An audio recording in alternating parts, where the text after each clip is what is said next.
35 now, and finding the best jobs, going on job interviews, trying to move up in your career, it can all seem like a pretty tedious process. But Scott Wintrip, author of High Velocity Hiring, How to Hire Top Talent in an Instant, is here this morning to tell us how this process can be easy, and he joins us this morning with some simple tips. Good morning to you. Good morning, Autria. You know, the idea of trying to advance your career or maybe make an entire career change, it is a really daunting task. And the interviewing process, it's very, you know, it is a long, tedious process. Where should people start?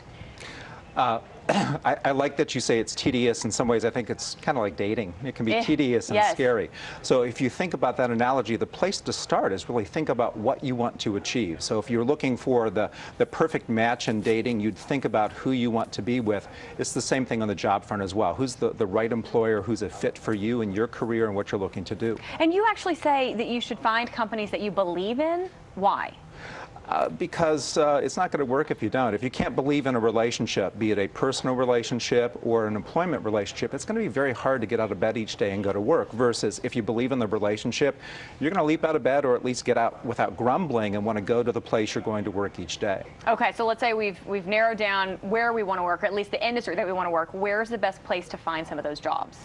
I think you are a great example about this, and we were talking about it before the segment, is you sought out the Washington Wizards, and you wanted to get to D.C., and you found an employer that fit you. Now, you didn't get the job you thought you were going for. It was a different job, but you sought out an organization that was attractive to you. I think job seekers should do the same thing. You can certainly look for jobs online, but I think you should look for companies that you resonate with. What are they doing out in the marketplace? How are they making the marketplace or the community better? And go to those companies first. Interesting. Okay, so let's talk about you've landed an interview, which is tough in its own right. But yes, before the interview, how much homework should you do? How much should you research that company? We are, you know, the age of the internet, we can be researching a lot of things. So you can certainly research their website, but you should research the people you're going to talk to. So I certainly looked you up before this interview. This is an interview too.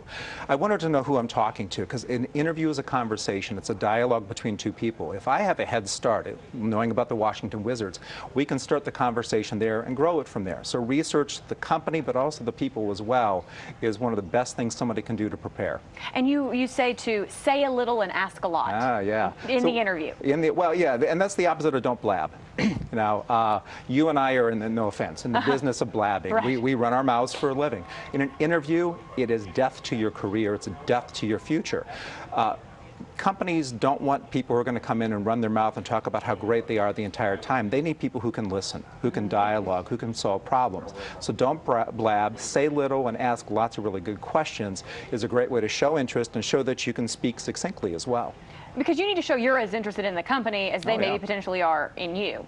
What can someone do to stand out in an interview, and what is the absolute kiss of death in an interview?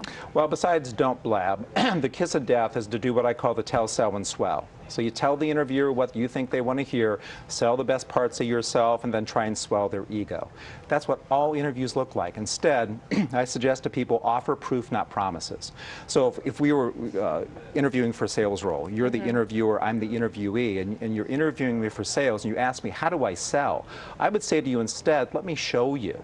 You be the buyer, I'll be the seller. Let me show you how I sell.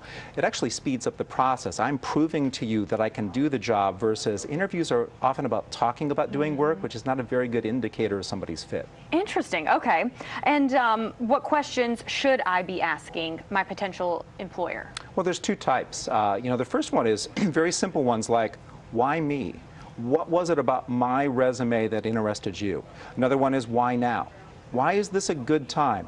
Another of my favorites at the beginning is, what are your objectives for our conversation? That really shows as a candidate that I get that this is a mutual dialogue. And then lastly, anything that you say, I should flip that into further questions to dig deeper. It shows I'm listening, it shows my interest, and it allows me to really have a deeper, more meaningful conversation. How long should people allot to find a job? How long would be a good amount of time for them to expect it's going to take to find a good job? Typically months, not weeks, unfortunately. And what I say to people often is, whenever possible, plan ahead.